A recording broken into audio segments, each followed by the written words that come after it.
ኦሪት ዘጸአት ምዕራፍ 5። ከዚህም በኋላ ሙሴና አሮን መጥተው ፈርዖንን እንዲህ አሉት፣ የእስራኤል አምላክ እግዚአብሔር እንዲህ ይላል፣ በምድረ በዳ በዓል ያደርግልኝ ዘንድ ሕዝቤን ልቀቅ። ፈርዖንም ቃሉን ሰማ ዘንድ እስራኤልን ስለቅ ዘንድ እግዚአብሔር ማን ነው? እግዚአብሔርን አላውቅም፣ እስራኤልንም ደግሞ አልለቅም አለ።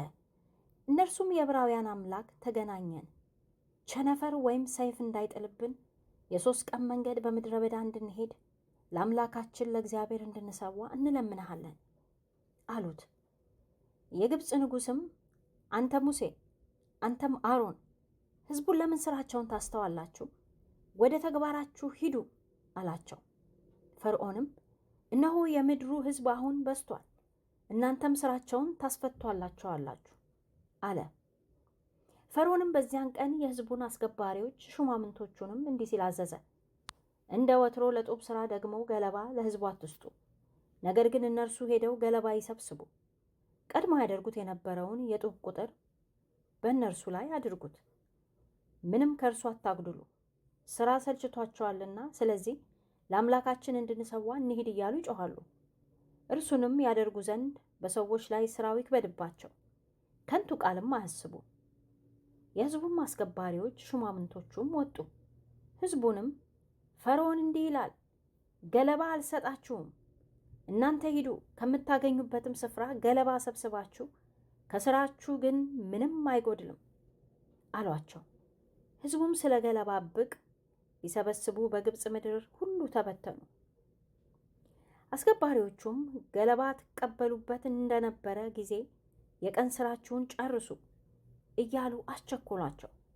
የፈርዖንም አስገባሪዎች ቀድሞ ታደርጉ እንደነበራችሁ ትናንትናና ዛሬ የተቋረጠውን ጡብ ስለምን አትጨርሱ እያሉ በእስራኤል ልጆች ላይ የተሾሙትን አለቆች ገረፉ።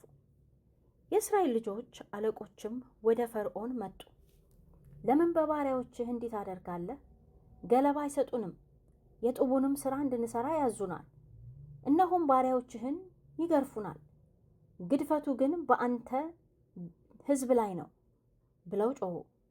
እርሱ ግን ሰልችቷችኋል፣ ስለዚህም እንሂድ ለእግዚአብሔር እንሰዋ ትላላችሁ። አሁንም ሂዱ ስሩ፣ ገለባ አይሰጧችሁም፣ የጡቡን ቁጥር ግን ታመጣላችሁ አላቸው። የእስራኤልም ልጆች አለቆች ዕለት ዕለት ከምትሰሩት ከጡቡ ቁጥር ምንም አታጉድሉ ባሏቸው ጊዜ ነገሩ እንደከፋባቸው አዩ። ከፈርዖንም ዘንድ ሲወጡ ሙሴንና አሮንን በፊታቸው ቆመው ተገናኟቸው።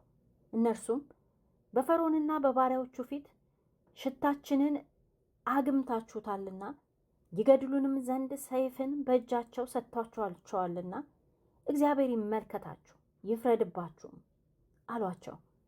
ሙሴም ወደ እግዚአብሔር ተመለሰና ጌታ ሆይ ስለምን ይህንን ሕዝብ አስከፋ? ስለምንስ ላከኝ? በስምህ እናገር ዘንድ ወደ ፈርዖን ከገባው ወዲህ ይህን ሕዝብ አስከፍቶታልና አንተም ሕዝብህን ከቶ አላዳንከውም አለ።